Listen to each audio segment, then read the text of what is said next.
اب اس سے آگے چلیے. اصل قرآن مجید کے 3 مقامات سے معلوم ہوتا ہے. اصل قرآن اللہ کے پاس ہے. یہ قرآن جو ہمارے پاس ہے مصحف عثمان رضی اللہ تعالی عنہ، یہ اس قرآن کی مصدقہ نقل ہے. اصل قرآن کہاں ہے؟ ایک جگہ فرمایا بل ہوا قرآن مجید فی لوح محفوظ، لوح محفوظ میں ہے اصل قرآن وہاں ہے. اسی طریقے سے اسی سورہ زخرف کی اگلی آیت کیا ہے؟ ہم نے اسے عربی قرآن بنا کر اتارا، لیکن اصل قرآن کیا ہے؟ وَإِنَّهُ فِي أُمِّ الْكِتَابِ لَدَيْنَا لَعَلِيٌّ حَكِيمٌ. حقیقت میں تو یہ ام الکتاب میں ہے جو ہمارے پاس ہے، اور علی ہے بہت بلند، حکیم بڑی حکمت والا، یا محکم مضبوط. حکیم کے دونوں معنی ہیں. استحکام بھی اسی ہے کاف اور میم کے مادے سے بنا ہے، کسی شے کا پختہ ہو جانا، مضبوط ہو جانا. اور عقل کی پختگی وہ حکمت ہے، وہ دانائی ہے. اس اعتبار سے نوٹ کیجئے اصل قرآن کہاں ہے؟ لوح محفوظ میں. اصل قرآن کہاں ہے؟ ام الکتاب میں. اسی کو کہا گیا ہے ایک اور مقام پر فی صحف مکرمۃ مرفوعۃ مطہرۃ بأیدی سفرۃ کرام بررہ.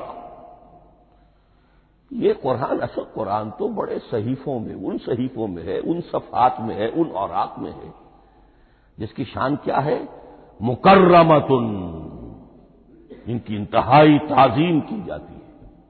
مطہرۃ، نہایت پاک صحیفے.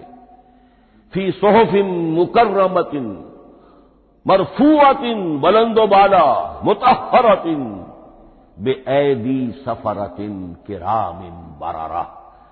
ان فرشتوں کے ہاتھ میں جو بہت باعزت، بہت اونچے درجے کے، ان کے ہاتھوں میں ہے. وہ لوگ ہیں کہ جب جن کی تحویل میں ہے یہ کلام پاک. فی صحف مکرمۃ مرفوعۃ مطہرۃ بِأَیْدِی سَفَرَةٍ کِرَامٍ بَرَرَةٍ. اب اسی کو بیان کیا ہے سورہ واقعہ میں. فلا اقسم بمواقع النجوم، تو نہیں، میں قسم کھاتا ہوں ستاروں کے ڈوبنے کی جگہ کی. وَإِنَّهُ لَوْ تَعْلَمُونَ لَقَسَمٌ عَظِيمٌ، وَإِنَّهُ لَقَسَمٌ لَوْ تَعْلَمُونَ عَظِيمٌ. اور اگر تم جان سکتے تو یہ بہت بڑی قسم ہے جو ہم نے کھائی ہے، بہت بڑی گواہی ہے جو ہم نے پیش کی. اب تدریجاً اس کا انکشاف ہو رہا ہے. یہ آج جو تصور ہے بلیک ہولز کا، اس سے کچھ اندازہ ہوتا ہے یہ ستارے کہاں ڈوب جاتے ہیں. بڑے بڑے ستارے نسیم منسیہ ہو جاتے ہیں. ستارے نہیں، پوری گیلیکسیز اس میں گم ہو جاتے ہیں. وہ مقبرے ہیں بڑی بڑی گیلیکسیز کے.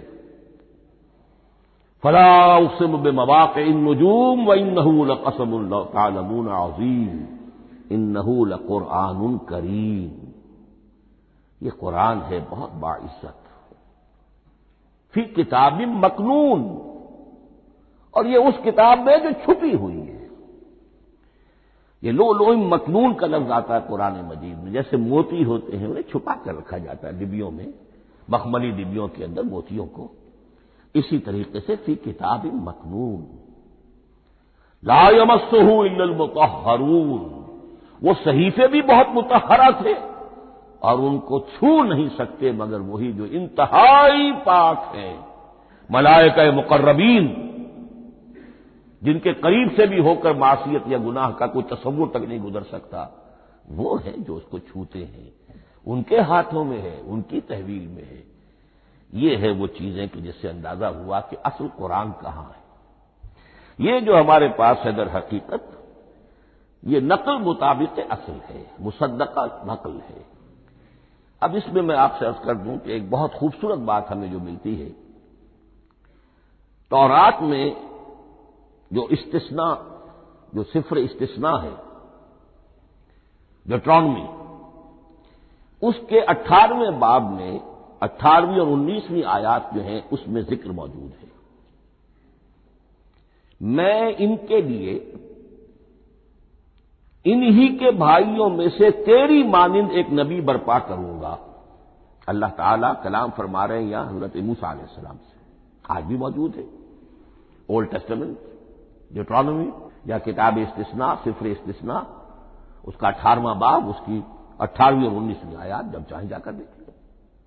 میں ان کے لیے ان کے بھائیوں ہی میں سے تیری مانند ایک رسول اٹھاؤں گا، میں ان کے لیے انہی کے بھائیوں میں سے تیری مانند ایک نبی برپا کروں گا اور اپنا کلام اس کے منہ میں ڈالوں گا، اور جو کچھ میں اس سے کہوں گا وہی وہ ان سے کہے گا۔ یہ ہے جو پیشین گوئی ہے محمد الرسول اللہ صلی اللہ علیہ وسلم کی۔ اور یہاں وہ فرق واضح کر دیا گیا، اے موسیٰ تم سے تو یا تو ہم نے کلام کیا ہے یا تمہیں جو کتاب دی ہے وہ لکھی ہوئی دی ہے، لیکن جو نبی تیری ہی مانند میں برپا کروں گا۔ اب اس میں بھی نوٹ کرنے کی بات ہے کہ حضرت موسیٰ کے مشابہ نبی اکرم صلی اللہ علیہ وسلم کے سوا کوئی نبی نہیں۔ صاحب کتاب وہ بھی تھے، صاحب کتاب محمد بھی ہے، صاحب امت وہ بھی تھے، اور صاحب امت محمد رسول اللہ ہے۔ تیری مانند صاحب شریعت، حضرت عیسیٰ صاحب شریعت نہیں تھے، شریعت موسوی ہی کو نافذ کرنے کے لیے آئے تھے۔ ان کی حیثیت دین موسوی کے مجدد کی تھی، ویسے نبی تھے، اللہ کے فضل و کرم سے نبی تھے، اس میں کوئی شک نہیں، رسول تھے، لیکن یہ کہ ان کے کام کی نوعیت کیا تھی، اس لیے کہ کوئی نئی شریعت لے کر نہیں آئے۔ اب بھی انجیل میں الفاظ موجود ہیں، don't think I have come to destroy law, یہ موزائک لا جسے یہ کہتے ہیں شریعت موسوی، وہ تم پر نافذ رہے گی، تم اس کی پابندی کرو گے، چونکہ صاحب شریعت رسول یا موسیٰ یا محمد صلی اللہ علیہ وسلم علیہ الصلوۃ والسلام۔ تو میں ان کے بھائیوں میں سے، اب بھائی کون ہوں گے؟ ظاہر بات ہے بنی اسرائیل، ان کے کزنز کون ہیں؟ بنی اسماعیل۔ بنی اسرائیلی تو جو بھی نبی ہے وہ انہی میں سے ہے، ان کے بھائیوں میں سے، تو بھائی تو ہوگا، ان کا کزن ہوگا، اب وہ کون ہے؟ بنی اسماعیل۔ آپ نے ابھی سنا ہوگا جب پیس ٹریٹی ہوئی تھی اور کلنٹن صاحب آئے تھے، اور وہاں جب شاہ حسین جو ہیں اردن کے وہ بھی آئے اور بغل گیر ہوئے تھے، اسرائیل کے وزیر اعظم تھے، تو اس وقت یہ لفظ استعمال کیا تھا صدر کلنٹن نے کہ آپ لوگ تو آپس میں کزنز ہیں، کزن استعمال کیا تھا۔ تو ان کے بھائیوں میں سے گویا کہ غیر اسرائیلی جو ان کے قریب ترین قرابت دار ہوں گے وہ بنو اسماعیل ہیں۔ تیرے مانند صاحب شریعت نبی میں برپا کروں گا، لیکن اس پر جو میرا کلام اترے گا وہ کس شکل میں اترے گا؟ میں اپنا کلام اس کے منہ میں ڈالوں گا، اور پھر وہ جو کچھ کہے گا وہ وہی کہے گا جو میں نے کہا ہے۔ اب اس کے حوالے سے ایک بہت اہم بات سمجھ لیجئے، اور قرآن مجید کے دو اہم مقامات کی وضاحت اس سے ہو جائے گی۔ یہ کلام اللہ، قرآن مجید میں اس کو قول جبرائیل بھی کہا گیا ہے۔ کلام اللہ حضرت جبرائیل کے ذریعے سے جب ادا ہوا ہے تو قول جبرائیل ہے، اور پھر جب وہ محمد الرسول اللہ کی زبانی ادا ہوا تو قول رسول ہے، قول محمد ہے صلی اللہ علیہ وسلم۔ یہ قول اللہ بھی ہے، قول جبرائیل بھی ہے، اور قول محمد بھی ہے بیک وقت۔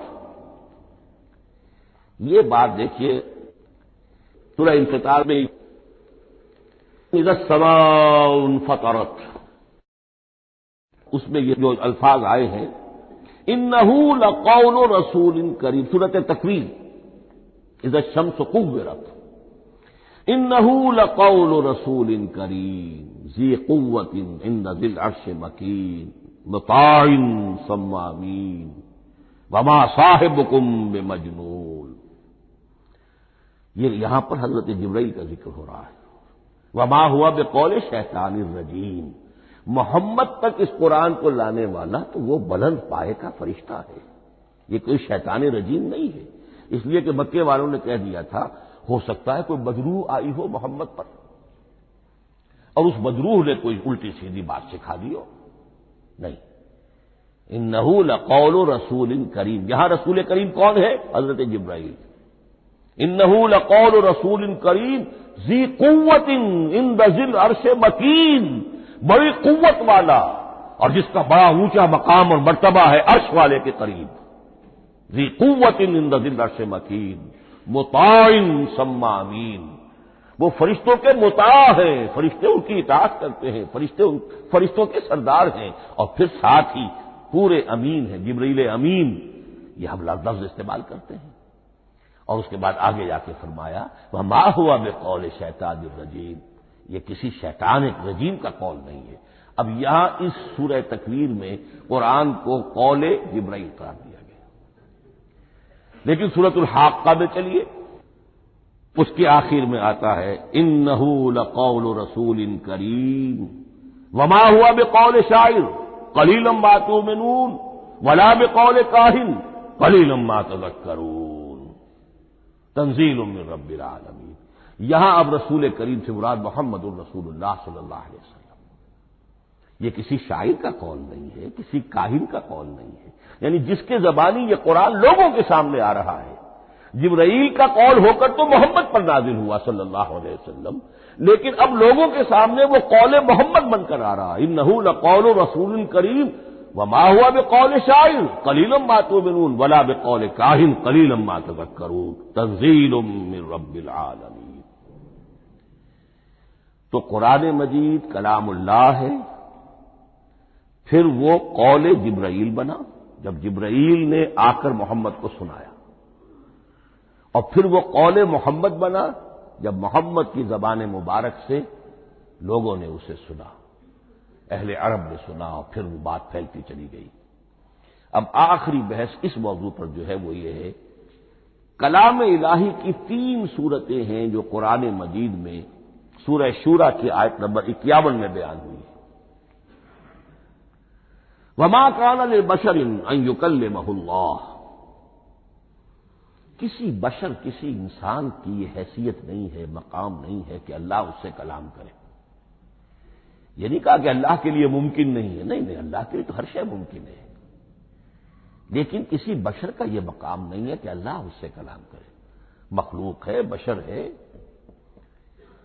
ما كان لبشر ان يكلمه اللہ الا اب 3 شکلیں آئیں، الا وحیا او من وراء حجاب او يرسل رسولا فيوحي باذنه ما يشاء انه علی حکیم. 3 صورتیں ہیں کلام الہی کی.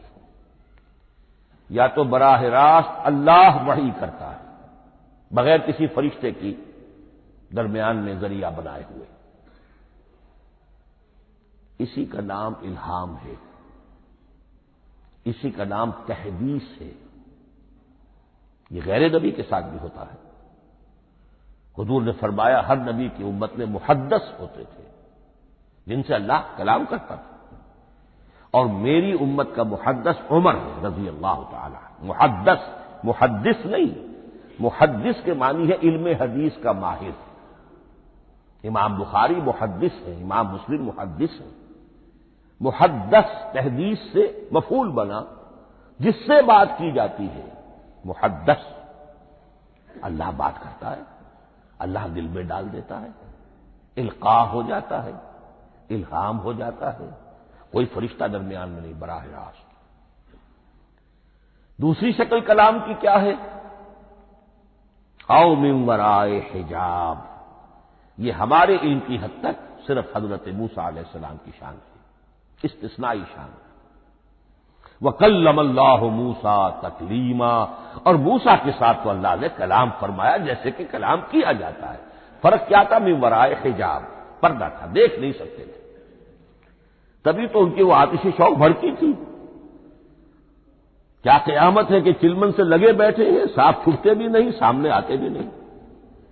کلام بھی فرما رہے ہیں، لیکن یہ کہ بات مجھے دیدار عطا کرنے کے لیے تیار نہیں. رب ارنی انظر الیک.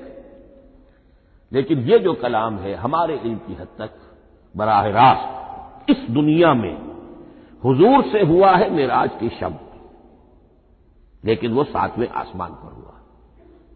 اس دنیا میں ہمارے علم کی حد تک یہ کلام براہ راست من ورائے حجاب صرف حضرت موسیٰ علیہ السلام کی استثنائی شان ہے۔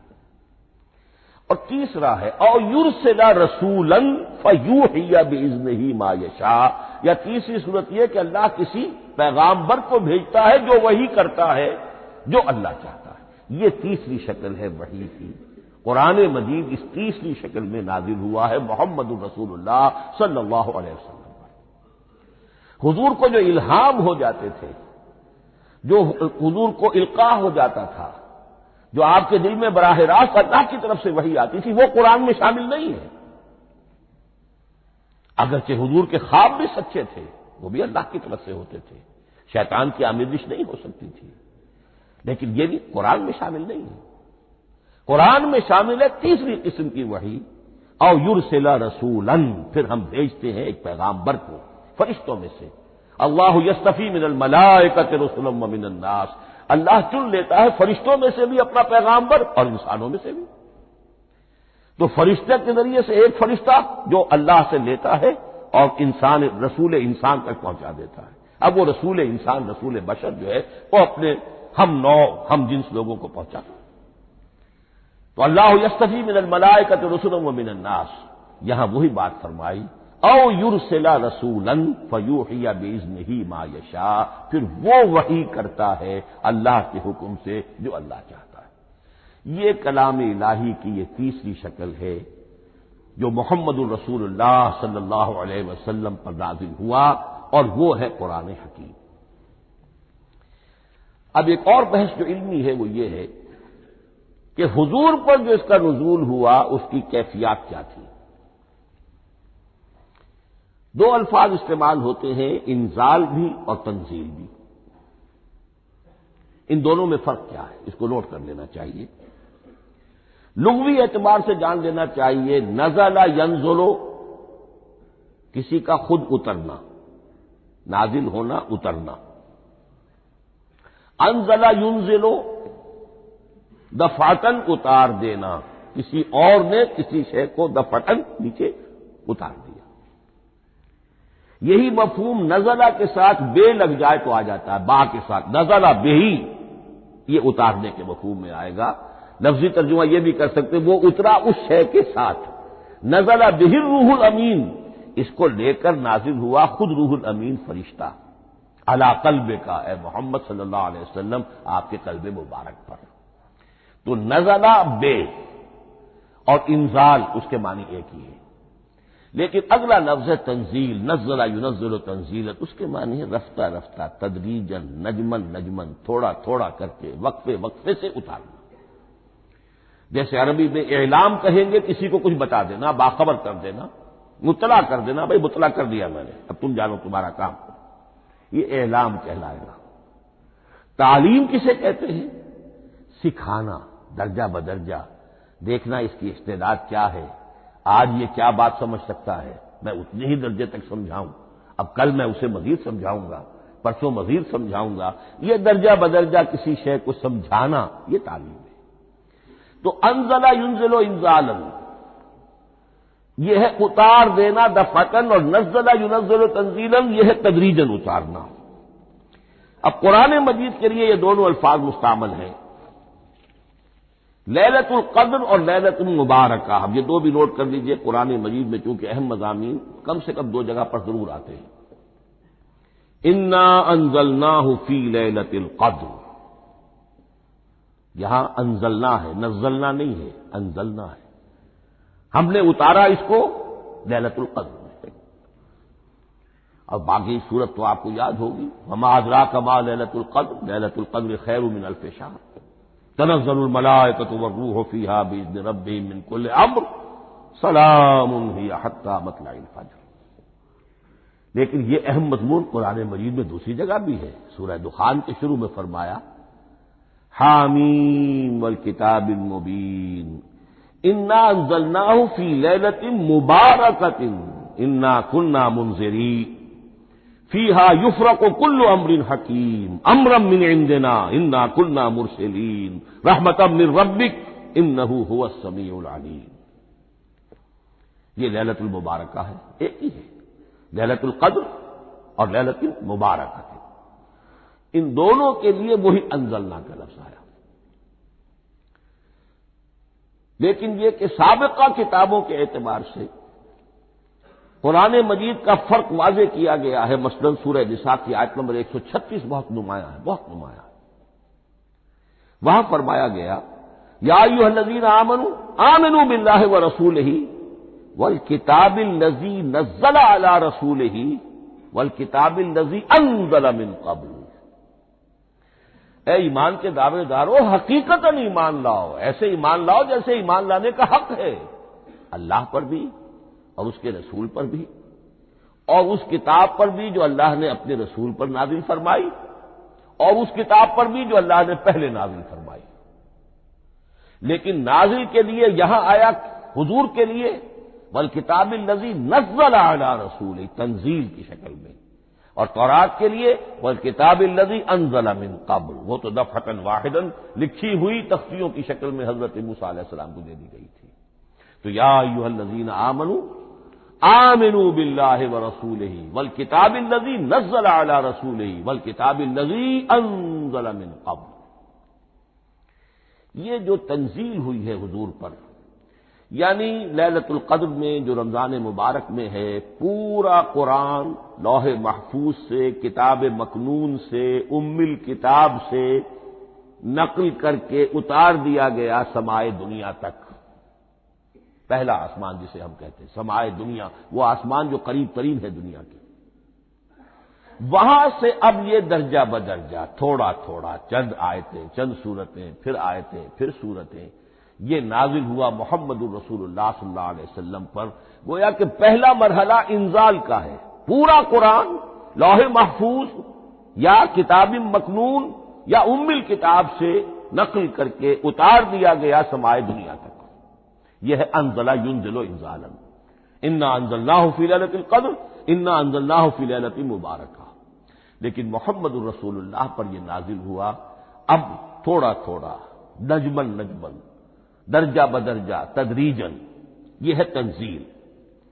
اس تنزیل کی حکمت قرآن مجید میں بیان ہوئی ہے، اور اس اعتبار سے کہ اہل عرب نے، اہل مکہ نے اعتراض کیا تھا